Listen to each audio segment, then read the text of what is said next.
We have some people lined up to come show us things for appraisals here at Lander Street Vintage. I have someone who's made an appointment and we're just waiting for him to come in the door.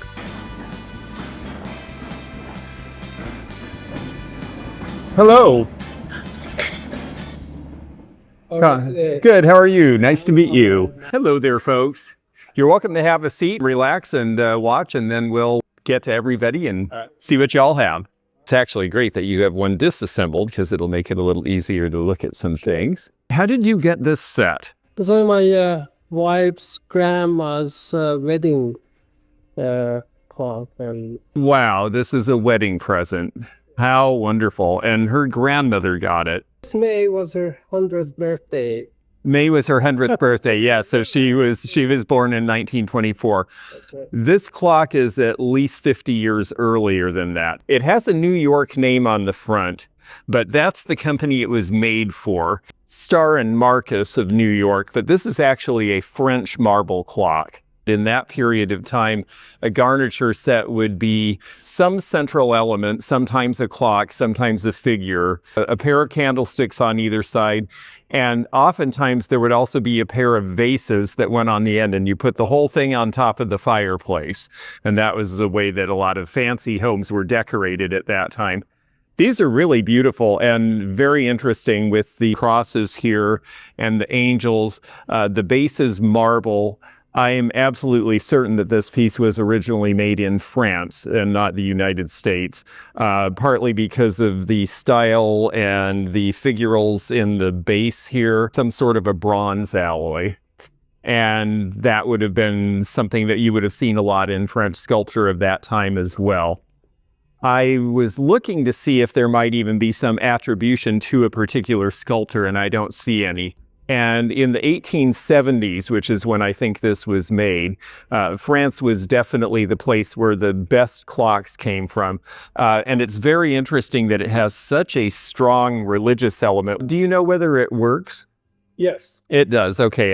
It was very smart of you to take the pieces off because it's not good to move a clock with the pieces on. My wife's dad was a minister, so he keeps it. Yes. But I took the responsibility to have it appraised. Oh, that's very nice of you. I think that's a wonderful thing to do. Well, because it probably will stay in the family, I'll give you two values. I'll give you a selling price in the store, but then I'll give you what I think an insurance value would be. Selling price in a store, this would sell in a fine antique store like where we are now here at Lander Street Vintage, or a fine individual shop, or if you saw it online, it might be on First Dibs or a designer site. And they charge pretty high there. I would say that you might see a retail asking price in the $2,500 range. And I would think for insurance purposes, you would probably want to insure it somewhere around $3,000 to $3,500 for the set. The story of it, and I wanted to help them to appraise it. Thank you so much. Oh, you're very welcome. Thank you. It's so nice. The first thing we got is something really impressive. I have some jewelry that belonged to my mom, Oh, great. and I've had it since she passed in 2012. And I'm looking at retirement, and I just thought it's time to take a look at it. Very nice. Okay, so do you know anything about how she got these pieces? Pretty sure that they were Alaskan, because she was 25, 30 years, lived there. Well, it's a very pretty piece, and I like the band. The stone does appear to be an Alaskan jade. Honestly, I don't think it's gold because it has a spot of tarnish on the back.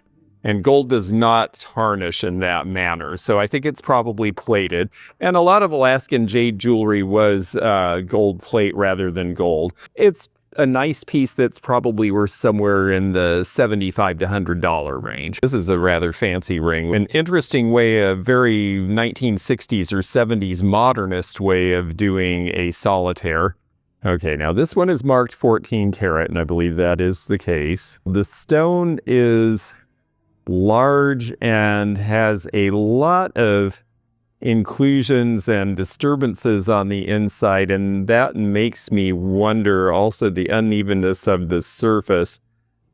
I'm thinking that the stone is synthetic, from what I can tell, as opposed to a natural diamond, and that would make a difference in value. Sure. So again, I'm going to give you a value based on my assumption If the stone is synthetic, the greater part of the value is going to be in the gold.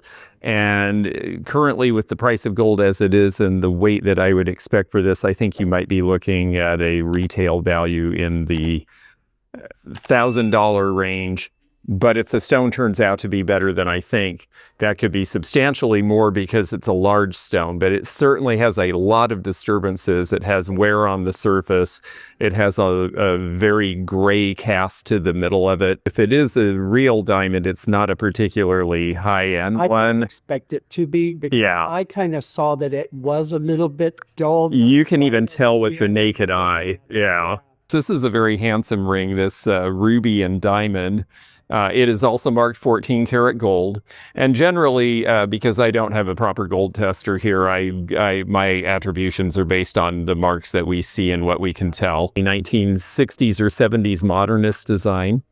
It does appear to be rubies. The rubies are emerald cut, and they are towards the purple. And in that era, usually I associate that with Siamese rubies. Because they're a little more purple, more like a garnet color than traditional red ruby would be.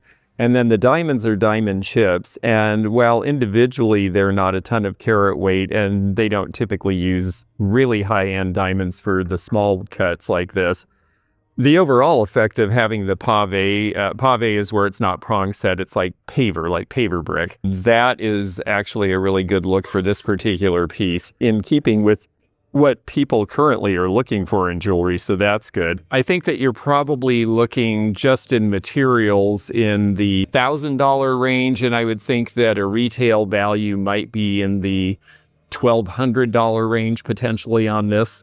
The next piece here, this definitely looks Alaskan in terms of the style and the way that it's made. It's a nice pendant with what looks like an emerald cut emerald. She got the emerald as an anniversary present, and when her husband passed away, she took his wedding band, some gold that she had, and those gold flakes, I believe, from Alaska, and had all of that mounted and pieced together as you see it now.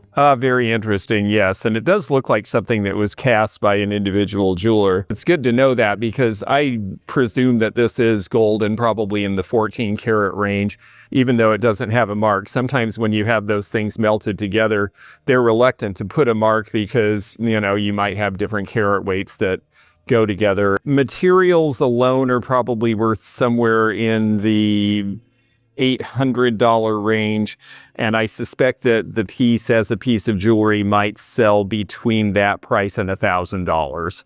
We have a collage for you, signed and made by Gloria Vanderbilt. Oh, how interesting. And how did you get this piece? I can share on that.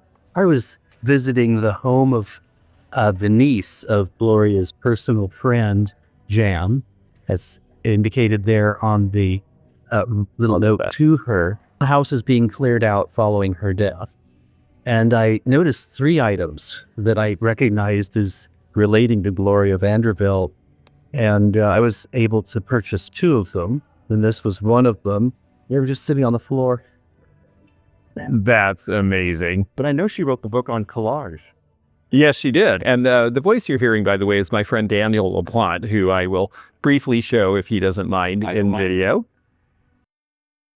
Daniel and I started together in Centralia, and he ran our antique furniture mall, and we have known each other ever since. And he has an amazing collection of Victoriana, so it doesn't surprise me that he would have an interest in this piece. May I ask what you paid for it? I purchased 2 pieces, and both for $50. Wow.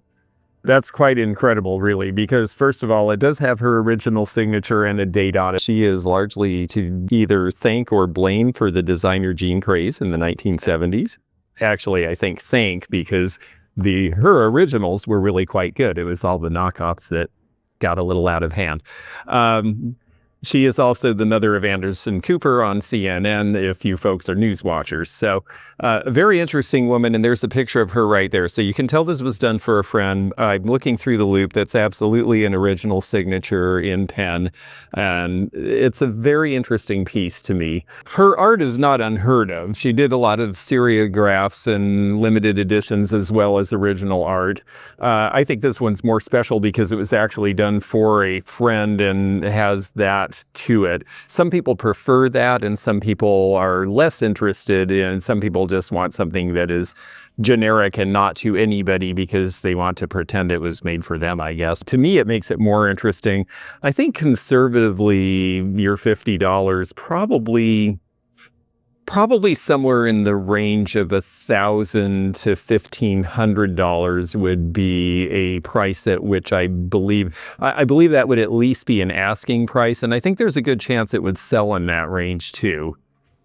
Yeah, it's really interesting. And I love all the stuff she used to die cut. This looks like an old German piece here from maybe a greeting card or a mechanical card of some sort with the angel.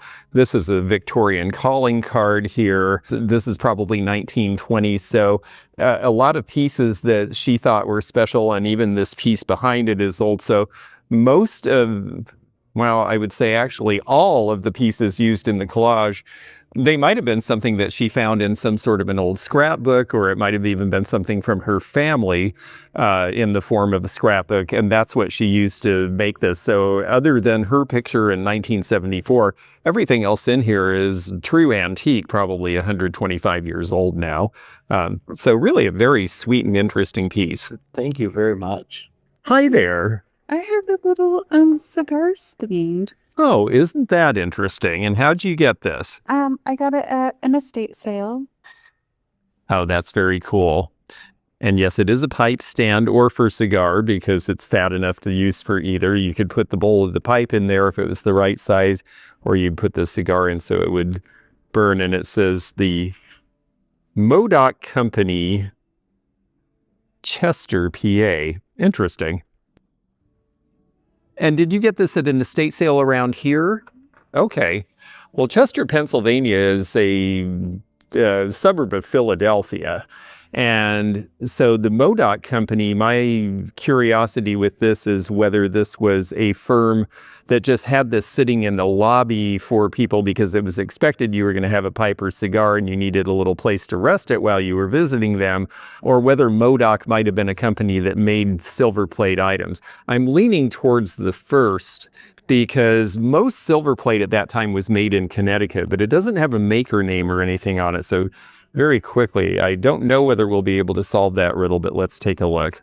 So it's you can tell it's definitely plate and not sterling. Gold was not required to be marked in the United States until 1915, but this silver and sterling almost always were marked. And it was just a sales point. It's a little too shiny bright to be silver. Silver's usually mellower. They're not telling us what, but apparently, yes, it was a manufacturing business of some sort. So it's possible that they made these as pipe stands, and I just never have run into one of theirs before, but we're not getting more detail on what they actually made. From the design, from the style of the lettering, and also just from the form, we can assume that this piece was made probably sometime about 1910. And you said you got it at an estate sale. Do you remember what you gave for it? $1. $1. Wow. Well, that was a pretty good deal. I sell a lot of smoking collectibles. They're actually surprisingly popular with a generation of young people who don't smoke. They find other ways to use them. They just find it fascinating that there was a time in our culture when that was just expected and it was done everywhere. It probably would sell the best online, and it would probably be somebody in that area who would be the most likely to pay the most. And I would think that maybe $35 to $40 might be a retail value. So pretty good for a buck. Not bad. Thank you. Yeah, thank you. Oh, Hello.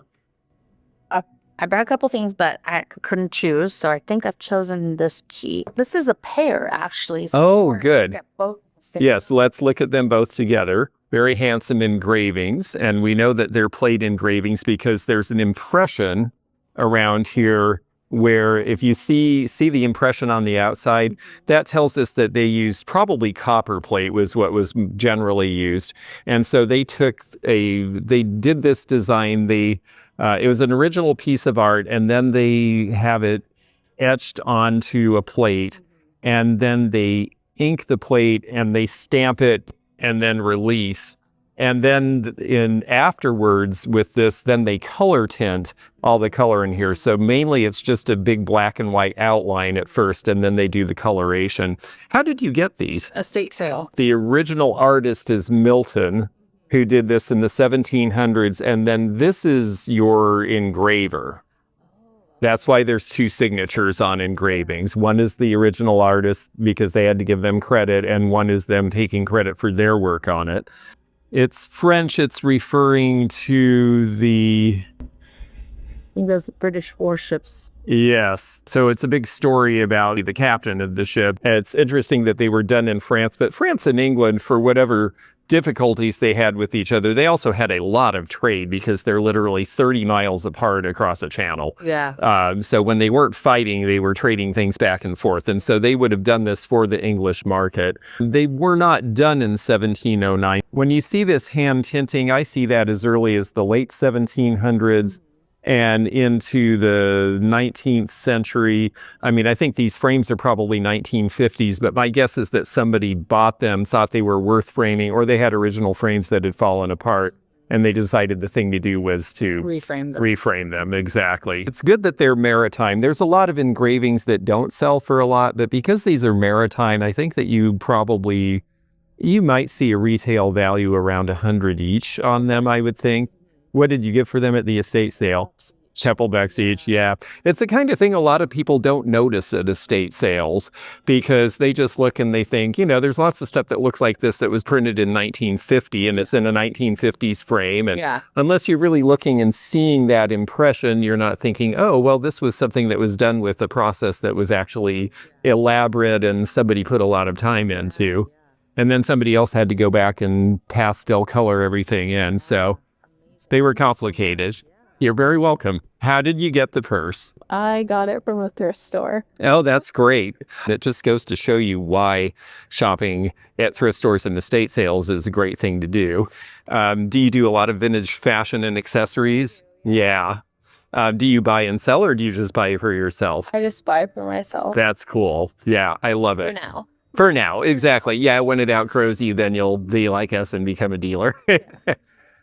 So this is alligator, and it's a nicely made piece. The stitching is good. It's interesting. It's definitely 1970s. This fake buckle is absolutely a 70s thing. Like they wanted to have buckles and doodads and be fancier rather than just a plain. If it was plainer, it'd probably be older, but this is added to it to give it another element. But it doesn't actually do anything. It's just a handle because it was a magnetic clasp, which was a new idea in the 1970s. When you see these, it can't be any older than that because that's when they came up with that. Before that, everything was a snap. Very important and very nice to see. The condition is really good inside. There's no tears. It's not stained. Somebody didn't dump their makeup in it, that kind of thing. It has a little holder here.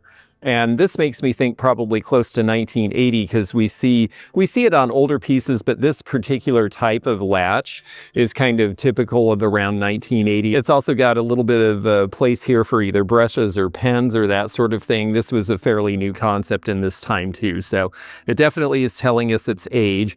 And this would sell well here too, but I sell a lot in Florida, and that's where I take my alligator bags because it's just like a thing. It's part of the culture. They've always had alligator leather. And if I had this down there at the West Palm Beach Antique Show that I do every February, I would probably price it. I might go as high as 100 because the condition's really nice, and I think there's that customer there. What'd you pay for it? $20. $20, that's great. I would say in this market, probably 65 to 85 would be a store price we would see on a bag like this. So you did very well, which is the other reason to go thrifting. And Is the alligator, is it dyed or is this I think it's tanned just like leather would be. Yeah, because alligators are a little closer. When you see them up close, they're more dark like this color when they're alive. But of course, the skin changes color after they're killed, and then they would tan it just like any other leather. Oh, thank you so much. You're very welcome. That's cool. This is an etching from Vicente Gandia. Oh, very nice. Yeah. I got that on eBay, like, gosh, almost 20 years ago. It was before he died. Oh, yes. Yeah, the market has changed quite a bit since he died. He actually has gone up in value. Do you remember what you gave for the piece when you bought it back then? I'd say it was less than $40. Less than $40. Okay, well, the designs are so interesting. No, that's what, Yeah. I didn't know anything about him. And then, of course, I read after I won the bid. Yeah, well, that's actually the reason to buy anything is because you like it. Exactly. But Vicente Gandia is definitely one of a whole bunch of Mexican artists who are really Mexican art, culture, ceramics, jewelry. It's all finally getting its due. People are really starting to respect it. I have not seen a piece of his for a while. It's also very limited. It's 18 of 25, so there are not a lot of these. It looks like an aqua tint. Most recent values that I'm seeing for similar in size, probably around $175 to $200. So it's actually gone up somewhat since you bought the piece. And I think it's just very beguiling. Love it. I love it. That's so cool. Oh, I just think it's so cool. I think it's something to hold on to. So, this is a bag that my boyfriend was gifted from one of his clients. He was a salesman. So I think it's an eel leather, but I just don't know. I was just curious to learn more details about it. You are absolutely right. It is eel skin, and you can tell as much by, there are other skins that sort of look like this, but it's the feel of it. It feels a little bit slick and waxy, and also really thin. It's actually really good quality, and so you don't see a ton of stuff made in it. It tends to be a little more expensive when it's new. And I'm going to take a look and see. You said it was a presentation piece, but I think this has some age. What it isn't is it isn't a new bag from Asia, because looking at the snaps and that initialing, I think this is something that was still being made in America at the time this was made. And I think it's similar in age to the other purse. I believe this is going to be around 1980, I would say. And I think she told him it was from the 70s. It could be 70s as well, because 70s and 80s, when you start to see these where they fold open. Credit cards weren't such a big thing before the 1970s. You usually had like one for the gas station and one department store. Then by the late 70s, early 80s, suddenly it's like there's this plethora of credit cards for everything. I mean, weird things we don't really see anymore, like Diners Club for restaurants and all these really specific things. And suddenly you had to have an American Express card if you were fancy and, all this kind of stuff. It's got the change purse. The condition's really good. I don't see any splits or any real wear. Okay, the zipper actually, I thought it was going to say YKK, but it says AAA. And so that is offshore. But by then we were mainly sourcing zippers from offshore. So I still think it's an American-made piece, but with a few pieces that were imported to make the piece. And then I'm going to take the pen out. This looks like the original pen. This is definitely what pen sets in the late 70s and early 80s looked like. Bimetal, like silver and gold together, is popular again now, and it was really popular around 1980. It was like a transition. Like gold had been really popular, and then in the 80s it became more like silver, became more of the accessory color. And so this is kind of a transition. Oh yeah, there's a couple. A lucky $2 bill. Oh, that's cute, actually. I like that. And these are original from 1976, and I shouldn't really be holding it with my hands because it's never been used. Left that as part of the gift is. It is part of the gift, exactly. Oh, that's really sweet. It's got one little marking on the back here. There's probably something that could take that off, but I would read about eel skin and, if I get ink or a mark or paint or whatever before you do anything, because it could be that it's better to just leave it alone. But they might have some remedy that would take that off without disturbing the finish. Probably $35 to $40 would be a store price now. plus $4 for the $2 bills. Okay, so you said this came from your grandmother, and it came from your grandfather, and they were Scottish? Yeah. Okay, very good. Well, that makes some sense. It appears to be real. I think it's a weak strike because usually you'd expect a little bit more definition. Gold coins don't typically wear very much because it's such a hard material, and that's why that and the fact that it doesn't tend to tarnish is why it's one of the most expensive metals. And this is a guinea. That was the denomination of coin. It would be kind of maybe equivalent to a US $10 gold piece of the era. This is from 1791. There's the symbol on the back with the different countries of the United Kingdom. And this would be George III, the one that we rebelled against. Now, a guinea was always a substantial amount of money, but at one time, of course, gold wasn't expensive like it is now. Back when he gave it to her, it was probably the equivalent of maybe a $35 or $40 gift at the time. Now this piece is worth somewhere in the range, even with the hole drilled in it, which does devalue it, but it's still probably worth somewhere in the range of $800 today because of the age and also because of the fact that it does appear to be a real gold coin. It's a really nice piece, and how cool that it's been in the family. It may have been in the family even from before that, or it might just be that it was kicking around in Scotland and he said, well, this is very pretty, and picked it exactly. And of course, people like to, jewelry was also used as a form of money back then. So it makes sense that you would make coins into jewelry. So that's really cool. I'm very excited for you. What a nice thing to have. Yeah. The shaving off part is interesting because I always wondered about that. Yes, exactly. Yeah. And I'm glad you mentioned that because I did want to share that. If you notice, there's a little bit missing at the bottom. And that was a thing with coin where they would punch a hole through for jewelry. Well, somebody kept that little piece of gold because it was worth some money. So somebody somewhere has a little piece of gold that's worth probably $20 or $30. That was the thing people would do. You see it on silver coins too, where they'd cut a little tiny piece off the edge and sort of save them up. It was completely illegal, and it happened. That explains a little bit of a bite at the bottom. Well, that's really neat. That is a coin I do not have in my collection, so now I really do want one. My Swedish friends, they grew up in Sweden, Swedish. Grandparents were German, and they're not sure which place it came from, but grandparents, so Came from one of them. there's two of them. Isn't that beautiful? I am right away leaning towards German because of the grape motif.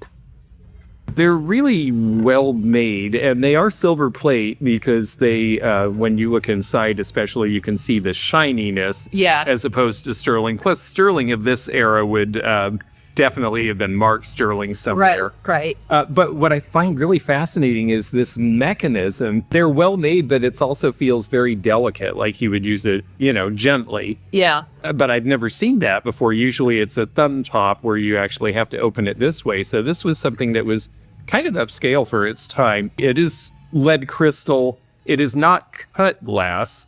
It is actually crystal done in a mold because it doesn't have the sharpness of cut. Right. Even though we're in the era where you might have expected it to be brilliant cut, because these do date to about right after 1900 in all likelihood. Okay. They have this interesting sort of armorial scale to them here. That's a clue as to age, as well as the ornateness of it. White wine, red wine. The value for these, they are truly antique, but the value is going to be more for somebody who finds them decoratively appealing. And so the fact that they're antique is a bonus, but it's going to be somebody who wants something fancy on the table. If you were selling them, if I was selling them, I would probably try maybe $250 a pair or $150 or $165 each, and that's going to encourage them to get the pair because that's their zeal. And I really think that's reasonable for the fact that there is starting to be more interest in silver plate. And as far as cleaning it up, I would do very little. Sometimes I just use it really lightly, baking soda paste. Yes. So it doesn't take everything off. But Exactly, because what I'm finding with silver plate is that part of the resistance to it is, we have to polish. But if it has a nice, dark, even patina, and you can still see enough of the detail, well, then you don't have to polish. You leave it the way it is. If it were me, I might clean it up under here a little bit so the tarnish is more blocky. Because this to me is so pretty. And you would get more of the detail. Hi, thank you so much for doing this. Yes, you're welcome. I've had this chair for probably 12 years. I bought it in an old dusty warehouse for $175. Oh, how nice. I just was always curious about it. It has an old label that says Carpin underneath. Oh, let's see that. It's pretty tore up though. Oh, yeah. Well, it's interesting seeing a branding on something that is rushed. And that tells us that it was actually a manufactured piece. This is what I would consider to be cottage furniture. Around 1910, there was a fellow named Wallace Nutting who became very famous for publishing books and pictures of old colonial homes in the Northeast and New England and Pennsylvania and New York. And it showed all of this Revolutionary War era and earlier furniture, and it kicked off this huge craze for it. And this is about 1910. So it is a true antique, a little bit over 100 years old now. Carpin Furniture was actually a Chicago company, and they were founded by a Jewish family that immigrated to Chicago in the 1850s or 60s, right before the Great Fire. And after the fire, they made a lot of money because they were helping rebuild everybody's house and put furniture back into it. And they definitely latched on to this cottage style. They did a lot of Windsor chairs and things like that. I think you got a pretty good deal at $175 on this, actually, because they're a name that people recognize. Now, this sort of furniture hasn't really been in style with buyers in the market for about 25 or 30 years, but we're just starting to see a turnaround in that, because what's happened is that we have a younger generation who's into, well, I've heard the term grandma core, but they like cottage and they like traditional. And part of it is because, you know, I think for a lot of younger people who've grown up with nothing but mid-century and IKEA, it's like, no, I want something with a little shape and a little style. Yeah. And it's just, you know, it's woodsy, it's homey, it shows its use, it's comfortable. It's the comfortable chair. And actually, strangely enough, the way this one is made, it is surprisingly comfortable, even though it's a ladder back and tall as well. Whoever sat in this was left-handed, because notice how there's more wear on the left than the right.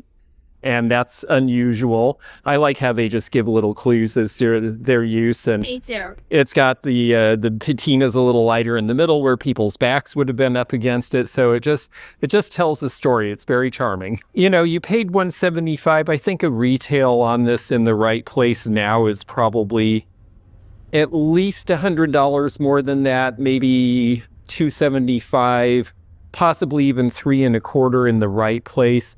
And that's starting to get up to what these used to sell for like 20 and 30 years ago. So I think you bought this piece at the right time. This one is an engraving of the new post office, and I believe this is in Washington, D.C. This one's also been hand-tinted, and you can tell because they're all writing in carriages that this would have been something done probably in the late Victorian period, maybe 1890 approximately. How much did you give? I think this one might have been $3 or $4. $3 or $4, yeah. Well, you're certainly buying right. And if it's a style you like, yeah. Right now, engravings seem to be less expensive and less sought after in the market than they have been historically. So I feel like you're buying at the right time. If this is something that appeals to you, it does to me. I buy them when I see them, and especially at these prices, you know. 30 years ago, they were selling for big money. And so it's just a stylistic thing. And what we're seeing is that a younger generation is getting interested in neoclassicism again. And so many of these scenes deal with classic architecture or sculptures or figures. Yeah. And so for that reason, I feel like this is poised to come up in value. Right now, I would say maybe $30 would be a store price on it. Okay. There was a time that just loose out of a frame, they would have charged $30 and then you would have paid $30 more to frame it. And I feel like we're going to get back to that. Okay. Yeah. Can I ask a clarifying question? Sure. Was this the artist or was this the artist? This one, in this case, this is the artist because this says sculpt, and sculpture, the sculptor means engraving is done on copper is a lot like making a sculpture. It's the same kind of sort of metalworking skill. Okay, cool. Thank you so much. You're very welcome. This is from my mom, so I don't know. Oh, isn't that nice? Well, it's a very pretty fire opal. There was a period in the 1970s particularly where opals were really, really popular. And this one is a 10-karat gold ring. And opals, unlike a lot of natural stones, they don't always open the back on an opal. A lot of natural stones they do so that it can breathe and get more light through it. Opals have so much fire that they don't really have to do that. 10-karat gold is definitely more valuable than it used to be. I would think that a retail store price on this ring would probably be between $100 and $125. My mom gave it to me. Oh, how neat. It's so cool that your mothers are giving you things and keeping it in the family now instead of like, oh, well, when I'm gone, you can have this because, you know, this is More sad that way. It is, and this makes it more of a fun memory as she gave it to me and we had fun with it. A smoky brown topaz. And it is in 14-karat gold. Topaz comes in so many different colors. People are like, oh, topaz is blue. No, topaz is yellow. It's like, no, it can be all of those. It can be almost any color in the rainbow. Condition is pretty good. I mean, it has a little surface wear on the high points, but not bad. The 14-karat gold, because the price of gold has gone up a lot, the setting is going to have a lot of the value. And I would say that you're probably looking at about $350 for that particular ring. You. Yes. So I found this really, really sweet little unique chimney.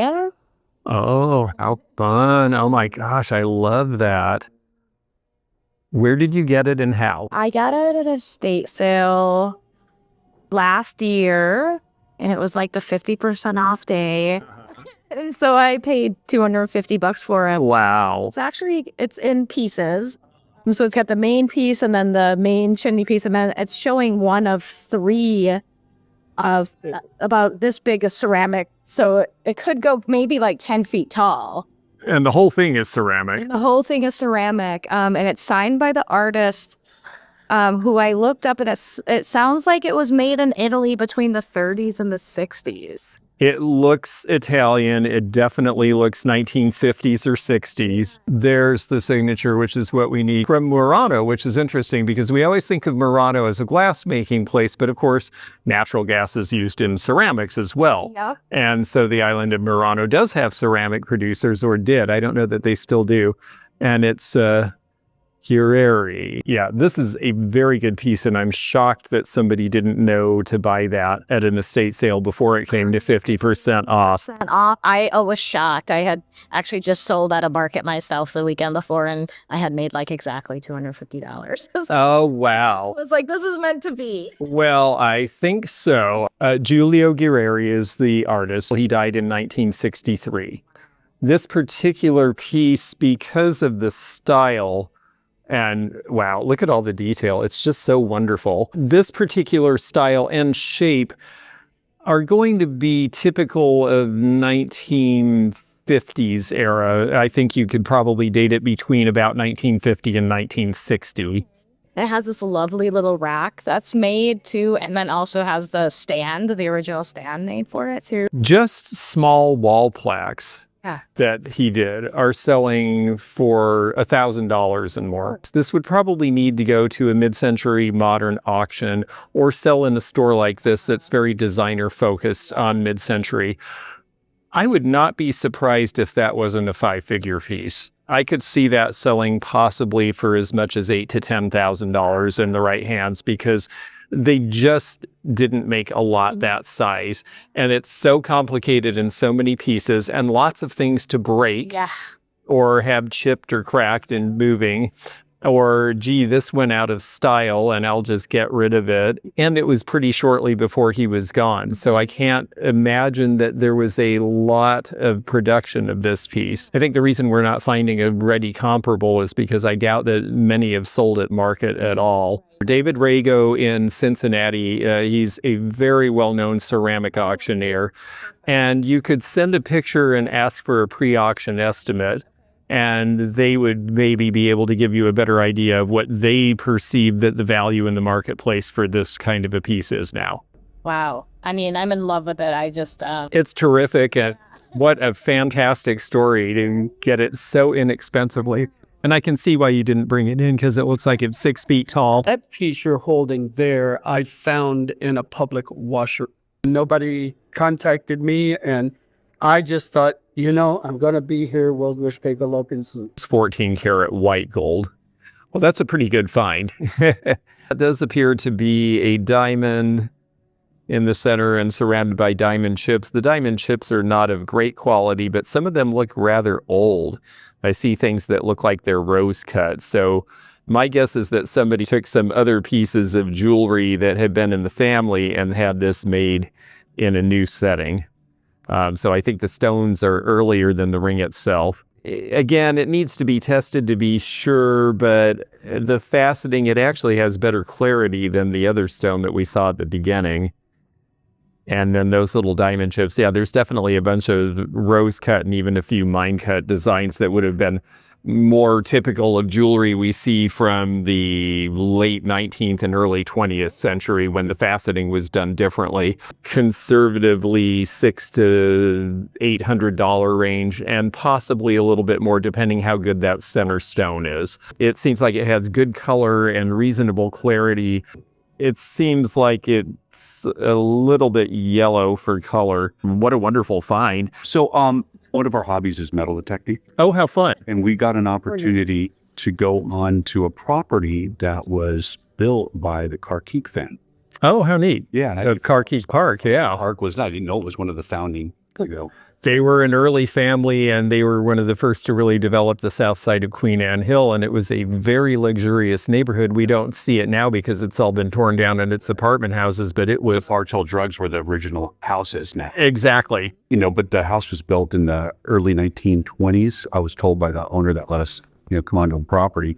And I told him, hey, my goal is to put something in your house. And he goes, look, this is a hobby for you. If you find something cool, you can keep it. Oh, nice. So I found this, and it's just intriguing. Don't laugh. It's whimsical. adorable. I love it. But I have no idea what its composition is, or... Oh. Love this. How cool. What a great design. Yes. So I think it's bronze, but I'm not positive.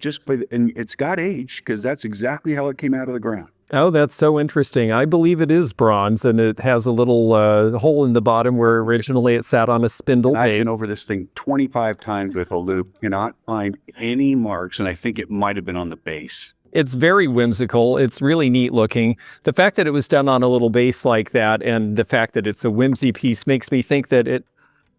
my guess for age would be probably 1950-ish. Really? Okay. It's a well-made piece that isn't trying to be serious. Exactly. And usually before this time, artists and sculptors were trying to be very serious and studied and formal.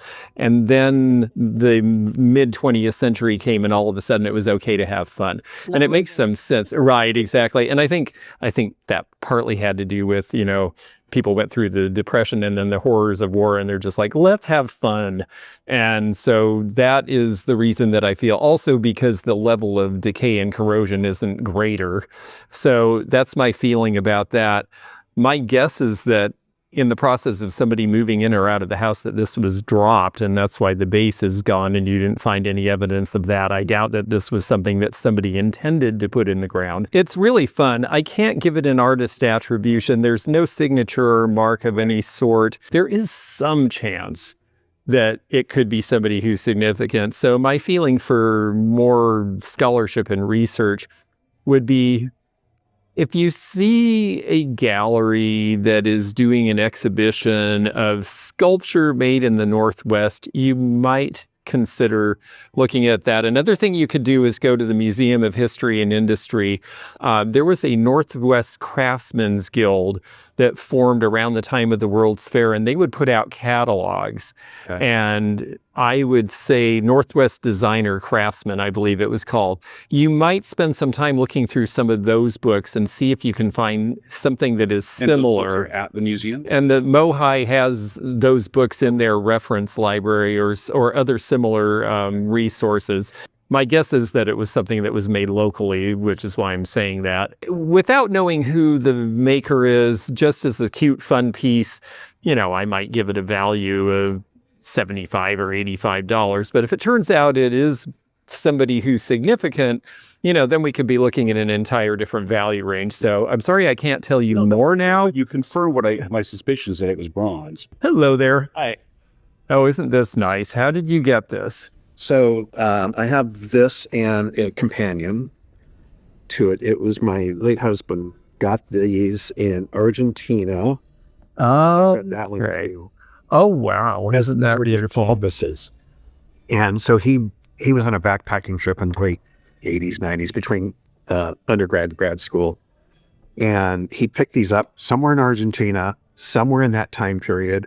They're obviously not original or Renaissance, but they're obviously knockoffs. Oh, yeah, but they're in the style of. Right. And I'm just very curious about value. I know there's quite a bit of damage on the paint, but well, there's crack allure, but I don't know that it's serious damage. It's just it's got some rippling from age. And obviously, when he brought them back, he had them framed. Right. And he did have them framed correctly because it's on acid-free mount, so you don't have to worry about that. We don't see an artist's signature, but that's not necessarily to be unexpected because they may have been painting from a famous painting that was done by somebody else. Argentina was the wealthiest country in Latin America well into the early 20th century.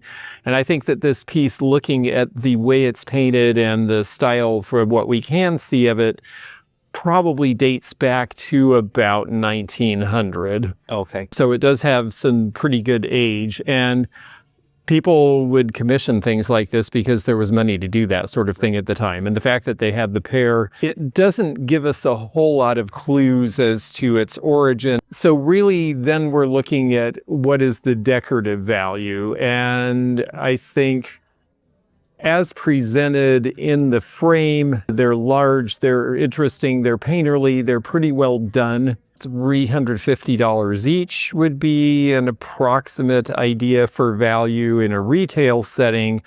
And the only reason I don't say more is unfortunately because of some of the issues the Catholic Church has had, there's been a decline in the interest in religious paintings. Yeah, the sentimental value is far greater. Great. Then what we really should be. Or got insurance. That's what I was going to say. And that's what we should be talking about. Right. Insurance on this, because we can't attribute it to a particular artist. We're basically looking at a replacement value. How much would it cost to find something of the same era, have it put in this for kind of a frame in this sort of a presentation? Or if you couldn't find something, how much would it cost to have an artist recreate something like this? So for insurance value, I'm thinking you're probably looking between $1,500 and $2,000 for the pair. Okay. And that's conservatively. You might even insure it a little higher than that. This gentleman has brought a Scrabble set, and it's still made with the wood, which was still being done. But this cover is 1986 to 89. And what it has that's interesting about it is look at the cover. Shows triple word score as it's supposed to be. But this is when Celsho and Ryder was part of Coleco briefly. And look at the board, and it says triple letter score, so it's an error. And I remember my mother had bought one at a garage sale, and we lived in Bremerton that had the same error. And his question is, what is it worth as an error? And it seems to only be this one generation where they made this mistake. And they look like the regular boards from 1948 because they really didn't change them much for a long time. We're seeing asking prices around $75 to $85 for the error board, as opposed to a typical selling price of around $15. But then he has this one here, which is a little later, tile lock Scrabble. that was printed overseas. And this one, they have triple word score appears in a place it's not supposed to be because the board is basically supposed to be a mirror image of itself. So apparently there are various Scrabble error boards out there for us to collect. If you have seen one, leave a comment because we'd like to know more about these and if they happened in other eras and if anyone else out there who's a Scrabble fan has seen this. Look for me to do appraisal fairs in your area, or if I haven't been to your area, well, please ask. If you have somebody who wants to sponsor me to come and do an appraisal fair, well, if I can fit it in my schedule, I might just be able to do that. Appraisal fairs are always so much fun for me because I always get to see something I've never seen before and learn something new every time. And I'm glad I get to share that experience with you, and we also get to help other people learn more about their favorite things. If you enjoyed this video, check out this one.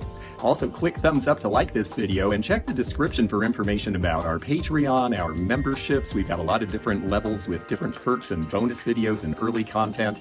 Also, please do check out our website, theantiquenomad.com, for appraisal help, and we'll see you again for more adventures in the antique and vintage community soon. Bye for now.